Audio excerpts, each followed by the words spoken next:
So there are multiple application pools. You can search them up online, so I'm not going to talk too much about them. There's ED, early decision, which is a binding contract. ED has subsections ED1 and ED2 in some colleges.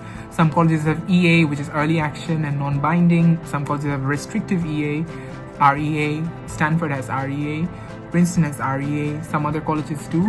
And the vast majority of students, however, will be applying in the regular decision pool, RD. There are some schools which have rolling admissions. You can apply anytime, but however, it gets more and more competitive progressively as time goes by. So you should apply to, if you're planning to apply to schools with rolling admissions, try to apply early. And finally, there are some schools with specific deadlines for scholarships. So if you're really searching for scholarships, try to check out those deadlines beforehand. I knew that some colleges like Vanderbilt had a specific deadline for scholarships, so apply to those colleges in time. As for the application pools, I have one suggestion to you. If you are applying, if you are really keen on a particular institution, if you are really keen on a particular school, you love their offerings and it's your dream school, only then and then should you apply ED. Because ED is a binding contract.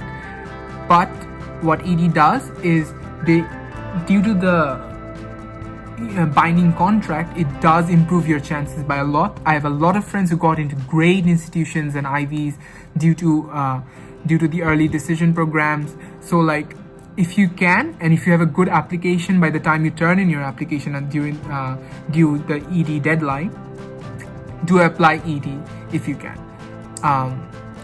If you, however, are planning to apply EA, early action, then I would suggest you not to apply early action. The reason why I ask you not to do that is threefold. Firstly, early action doesn't necessarily give you a boost in terms of admission rates. Some colleges explicitly mentioned that, MIT did. They just said the early action was there to like split the workload between two cycles. And due to the fact that they don't have a binding contract, they have no way to make sure you will admit to that college later, you will enroll in that college later on. So like, it doesn't really offer you an increased chances of getting into a school. If, however, number two, you are a student who has stellar credentials and has a stellar profile, and despite the more competitive application pool that early action usually has, you will get in. It's highly likely that you would have gotten into the RD pool as well. Remember that the early pool consists of the most competitive applicants out of all the applicants who's gonna apply. So like, the competition is pretty tough there. And if you were a stellar candidate who made it through early action or restrictive early action, I know a few people who did as well, then you would have easily gone in through the regular decision pool as well. So it doesn't really give you any benefit, so as to speak, by applying early. Last thing that I personally, and that's the main reason why I didn't apply early action, restrictive early action to Stanford, was because the fact I felt I could really use the extra time. So there's I think a 2-month gap between the deadline for early action and the deadline for regular decision. I felt within those 2 months my essays improved dramatically, and it really made my essays much more well polished. So if you feel like you can make more use of the time between these two application pools, then do apply later during the regular decision cycle. That said, I know some people who did apply early, restrictive early.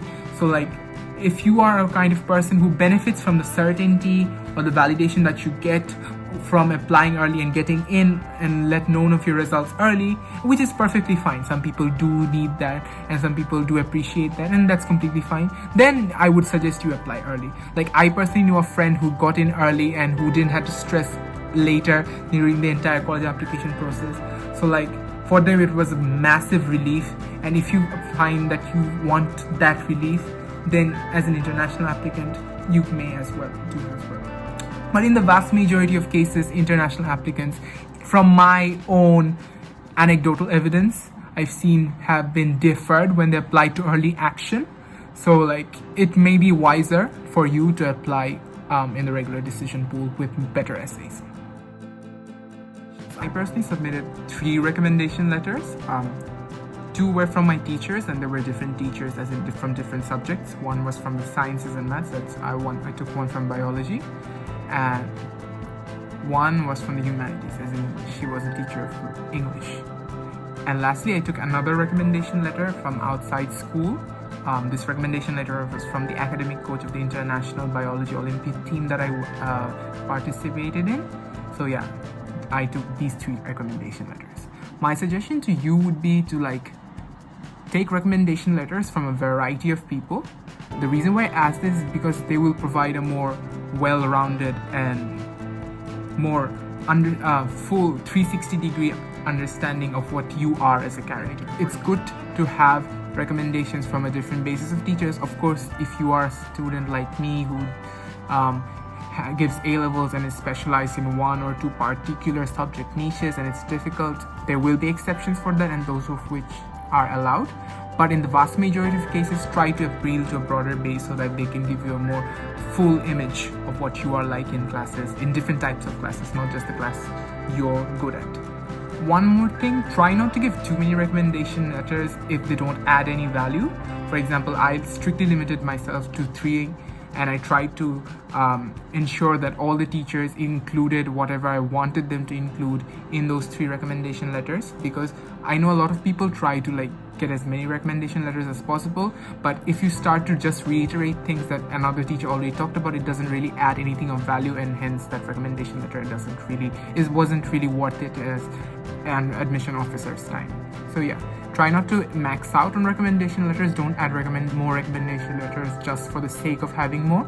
If they add some unique context to your achievements, to your activities, sure, include them. One more thing I would talk about recommendation letters is because since we're international applicants, our teachers don't really have an understanding to the level that teachers have in the US when it comes to recommendation letters. It's good to have an extensive conversation with them regarding this. So near the end of the regular decision deadline, I used to spend a lot of time with my teachers. I often used to go to their office hours for sometimes an hour or more, just to talk about the things that I wanted them to include in my recommendation letter, going over the things, whether they're okay with including this, reminiscing some key moments that I felt were important to bring out my recommendation letters to a more detailed and understandable perspective. So yeah, since we are international applicants and we don't exactly have the same understanding of the college admissions process as US students do, the same goes for us teachers as well. So you have to really make them understand what value this recommendation letter is, what things they should highlight.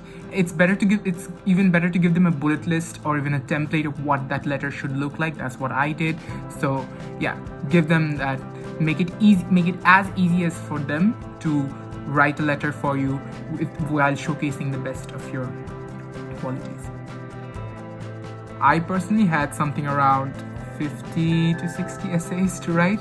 That's because most of the colleges I applied to had essays in them, save for I think 2 safeties, but even they had a scholarship essay to write. And plus some like Stanford had a whopping 11 essays, so those were a lot.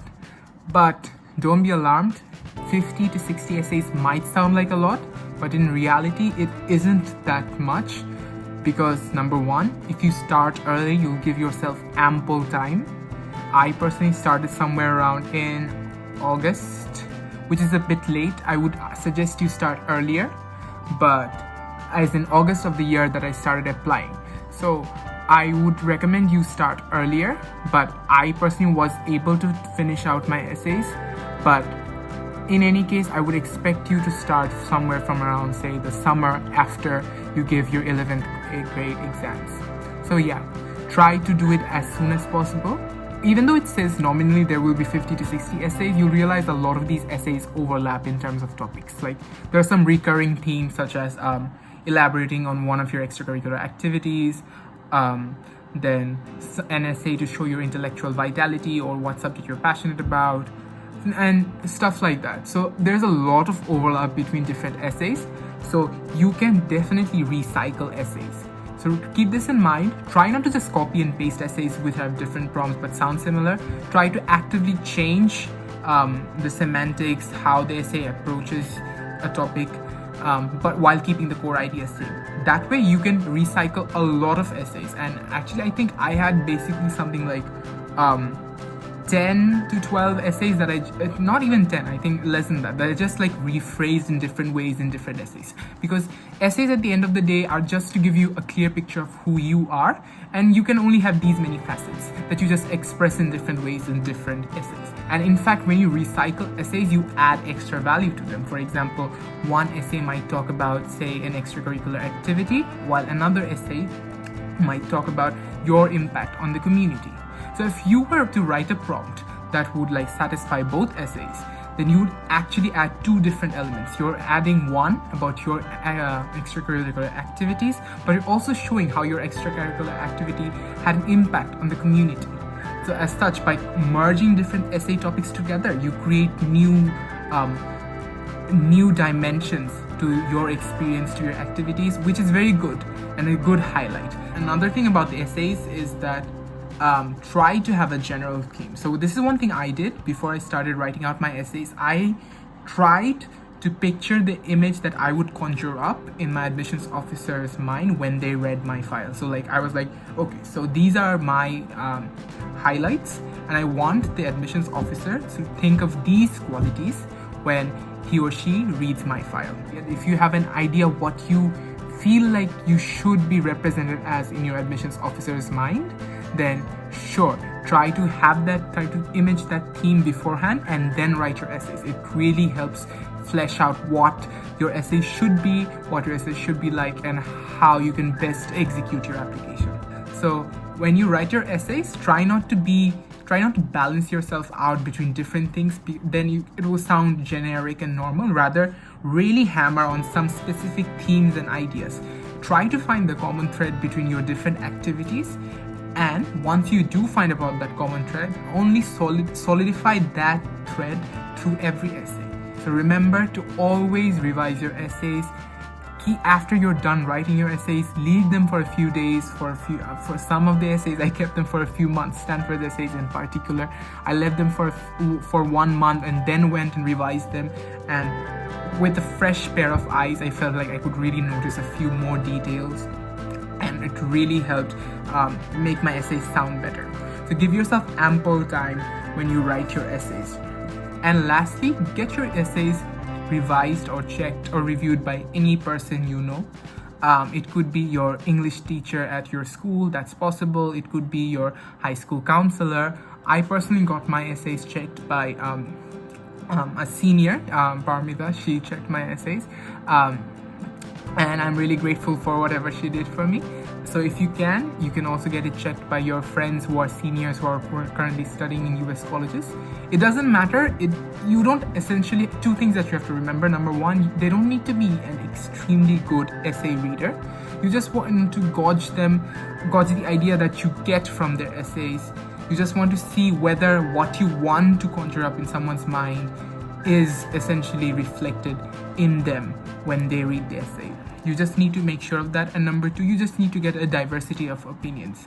Have a certain degree of frankness or vulnerability in your essays. Remember, you're human, and as such, your stories are valid. The experiences that you have are valid and legitimate and deserve to be talked about. Don't be ashamed of don't make your essays sound superficial or artificial. Try to be vulnerable in them, because a bit of vulnerability goes a long way.